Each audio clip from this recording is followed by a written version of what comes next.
Good morning, good morning, good morning. Thanks for tuning in to Callie's Homesteading with Pooh Bear. It's your girl, Pooh Bear. And today is going to be a Therapeutic Tuesday. Yes, it is. This is December the 6th. And you know what? We're almost done with this year.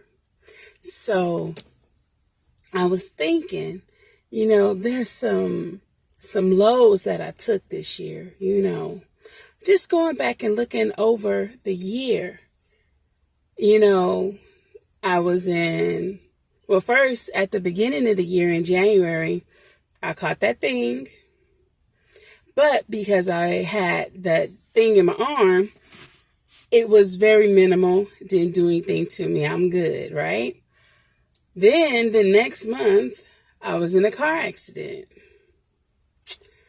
Then, like 2-3 months later, I had to fire my big client that paid the good money. Had to let him go because he was causing too many problems. Then, July, our animals get attacked. When I got hit, when I was in the car accident, they totaled out the car. So then I went from having my mom's car that was paid for, we didn't have to do nothing but pay insurance, to now I got a note. So you know what? We took some L's. We did. We lost over 150 birds. But you know what? In the midst of everything that went wrong, so to speak, because you never know how God's going to send you blessings. Sometimes he has to sit you down. So me getting that thing in my arm gave me a time where I had no choice but to rest. I felt fine. I literally was going out of my mind. I would get in my van. At the time it was in my car. I would get in the car and just drive. Like, not around anybody because I didn't want to get anybody sick or anything. Just in the car by myself. Or Diamond refused to let me go by myself. She put on 2 masks and put the shield on, and she sat in the back. And she didn't get sick. I had my mask on too, but I had to just be still, and then when we got into the accident, it hurt because that was my mom's car. But the truth of the matter is I didn't have a vehicle that could fit my family. So by getting hit gave me what I needed, the ammunition to push to actually go out on faith and get a vehicle with a note. But it's okay. By firing my client, who y'all know is a family member, but I had to let him go because he just, everybody has those family members, right? Well, by letting him go, I gained so much more time to do what I needed to do to further me. And I got back into working my business, and I'm working on my other businesses. And I mean, we got hit when we had the animal situation. It looked like all hope was lost. Like, I didn't have the money to go out and buy the material to build the proper chicken run that we needed. I only had 10, 12 birds, 1 duck. And then they were juvenile. I think we probably had maybe 2 adult hens, 2 leg-laying hens. So we were not really getting eggs. I had to go back to buying eggs. A dozen eggs were 4 something. I think I did a video. I was so just irritated with having to spend so much money when I had my own hens. We were getting 30 plus a day. Now to get like maybe one or two, that couldn't feed my family. I got 6 kids. Like, come on. And I guess I gotta quit calling them kids because I'll say I have 6 children because I have 2 teenagers and the rest are grown. So it's not like I have little kids. I have adults. I have adults, but even with that showed me, yes, you can start over again. Just like you started, you may have had that income and that was great, but I was able to go out and grind, make my money. And you know what? Like, I just look at it. Okay, so when I was taking care of my uncle, that was my client, is my aunt's ex-husband, still family, right? So I was taking care of him, but it was monopolizing my time, like sucking the life out of me. If you guys go back and look at my videos, you see I'd be in a grocery store with him and I'm trying to record. He would know that I was recording, but he would still continue to compete against whatever I was doing. He would get upset if I was going to church, like, well, you could just miss, just all kind of stuff. He just, like, I lead a prayer line, I don't lead the prayer line. I'm on a prayer line. And on Fridays, I teach a class. And he would try to make appointments for the time that he knows that I have my thing, my class. Because, like, we had an agreement. I wouldn't work for that 1 hour. Then I, get back to work or whatever. And he kept just trying to compete against whatever it is that I wanted to have going on for myself or for my husband or for my kids or for my other client. So letting him go, although financially it hurt me, it was such a blessing. I got my life back. My kids got their mom back. My husband got his wife back. My aunt got her niece back because he would compete against her, And it's like, dude, y'all not even married anymore. Knock it off. It's just so crazy.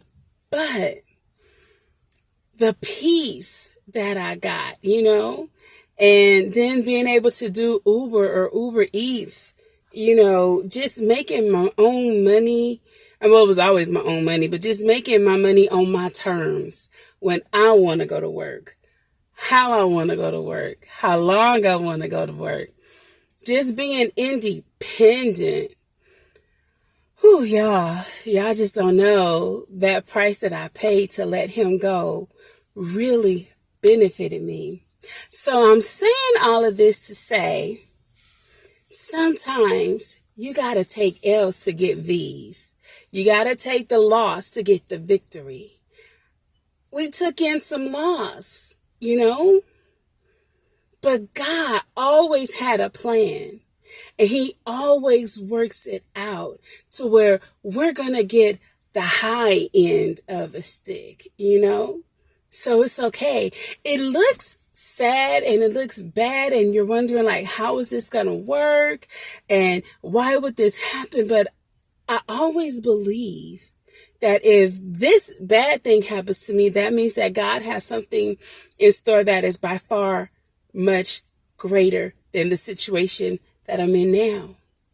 We've been homeless before, and even in being homeless, I was talking to my oldest and he was like, I remember you crying yourself to sleep when we lived in a shelter and everything. And I was like, I wasn't crying because I felt sad about our situation. I was thankful to God that even in the event that we lost our home and everything, God still gave us somewhere to be where we could be together.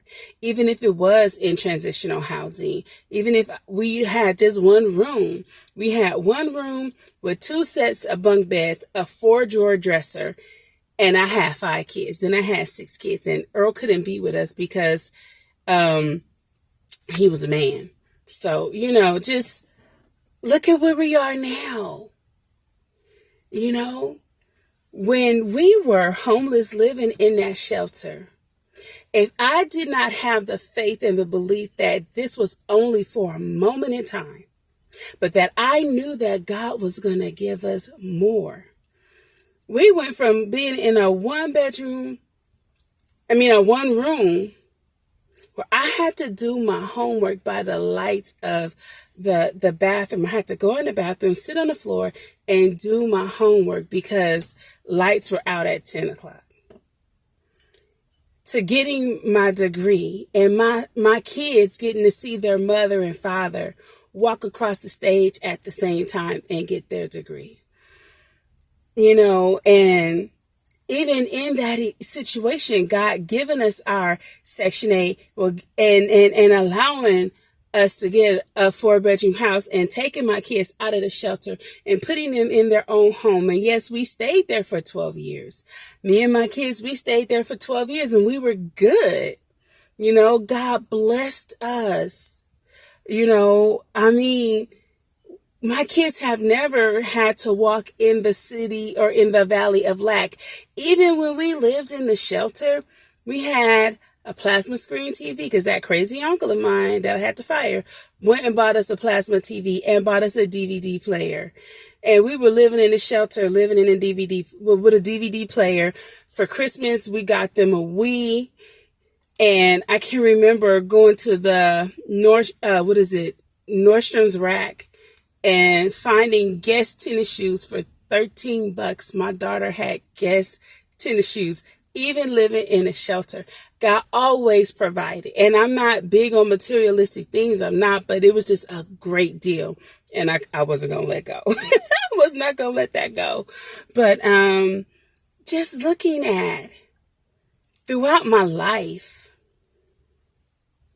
God has always shown me that he is God and that he has got me. I lost my mom, and my mom died alone, but she didn't die alone, because let me tell y'all something, and I don't know if I ever told y'all this.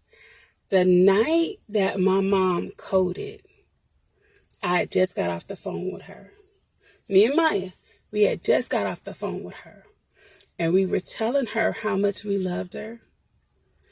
And I knew in my heart, I knew in my spirit that this was going to be the last time that I got to talk to her. And I was trying my best not to let her get off that phone.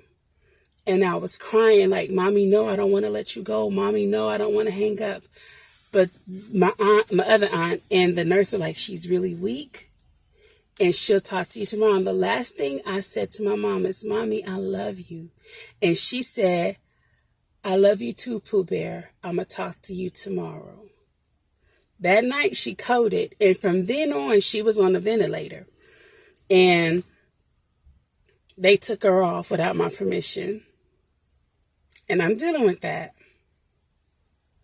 It's very difficult to prove because I was not there. The lawyers that I tried to obtain lawyers, they said that they wanted either like a $50,000 retainer or they would deny me because they said it's too hard to prove. So I just have to take that L, that my mom can't get that type of a justice. But because I know that God is a vindicator, he's going to deal with it how he deals with it, My mom got to be buried in a plot that she paid for. She looked good. I did what I could do. I'm an only child. My god sister, she blessed me. She helped me. Thank God for you, Roshan. But, and Keith, my brother Keith, her husband, that's my brother. I don't do the in-law thing. That's my brother, And so it's just like always looking at how God makes ways for us. When we decided to get our house, I didn't want to stay in LA anymore. It was just really too bad.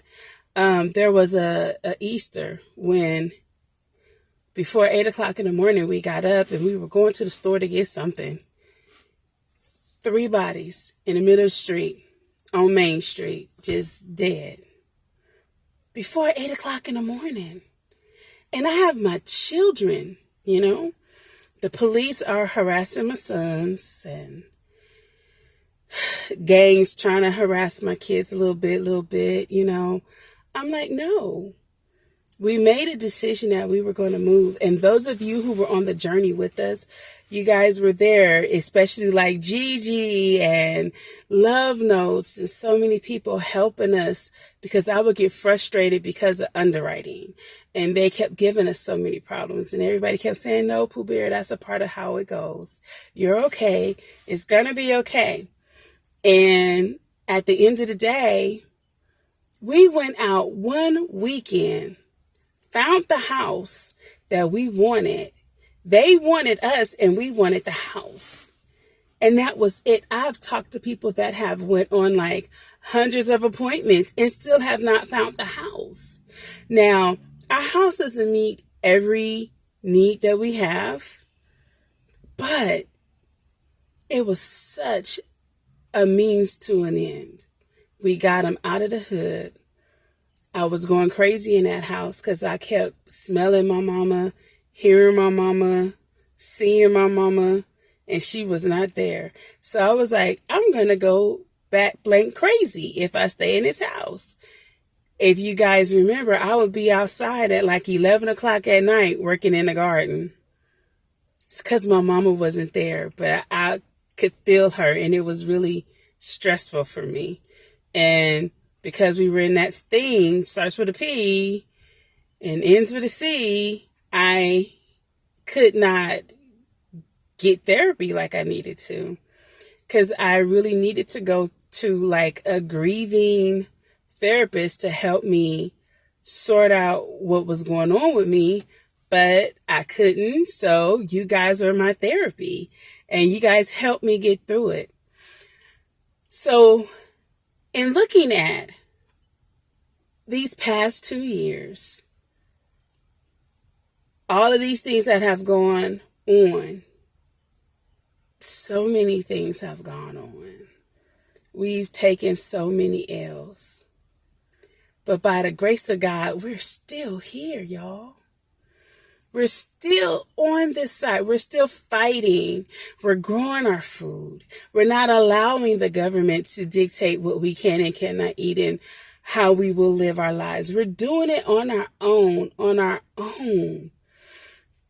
I want to encourage you guys, no matter how grim it looks, understand this. It's only for a moment in time. It's only for a moment in time. Weeping may endure for a night, but joy comes in the morning. If you hold on till morning, it's gonna be okay. You got this. I don't know if you believe in God, but whatever source you have to gravitate to get through, you go to it. You pray. I would prefer that you went to God, but that's not my call. You do you. But whatever high being you need to get get through, do what you gotta do. Know that God loves you.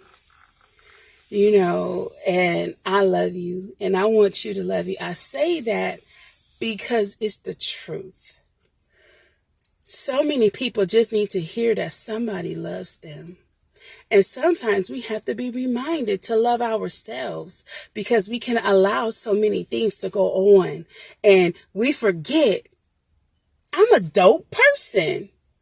Because you can hear all of the negatives and you can let everybody make their own narrative on who you are. But you have to remember who you are. You set the precedence of how you're going to live your life, how you're going to govern yourselves. You don't let people dictate for you. Take your power back. And in doing so, you will always shine. They may not like it, but as long as you can look at yourself in the mirror and feel good about yourself, and God feels good about you, baby, that's all that counts. So, with that being said, just know God's got you. And everything is not as what it seems all the time, because it seems like it's the end of the world. It's not the end of the world. It might be the ending of a chapter in your book. You might need to turn a new page, you know. But yeah, oh, by the way, I know y'all might be like, Pooh Bear, did you shave your hair? No, I dyed my hair. And you can't really see the color right now because my hair is thin. It might not look so hot, but no, it's really cute. I like it. I like that honey blonde color on me. So yeah, new things, new things. But you guys, you're a rock star. You shine. You shine. So continue to shine. And know that if this wasn't a good year for you, it's just a moment in time. Let's just do everything we can do in our power to finish this year out strong. Whatever goals that you want done, let's get it done. Let's meet our goals as best we can. And then let's start prepping for next year. That's just next month. We can do it. I believe in you. Do you believe in you? I believe in you. I believe in me. So we can do this together. All right? Okay. Thanks for tuning in to Callie's Homesteading with Pooh Bear. I'm your girl, Pooh Bear. God loves you. I love you. You better love you. And I want you to look in the mirror and tell yourself you love you. And you know what? Give yourself kisses. I love you. I love you, Pooh Bear. Let me do it. I love you, Pooh Bear. I love you, Pooh Bear. That's what I want y'all to do to yourselves. Look in the mirror. Tell yourselves you love yourselves. Because guess what? If you love you, then you will show how other people need to love you. You teach them how to love you. All right? Okay. Bye-bye for now.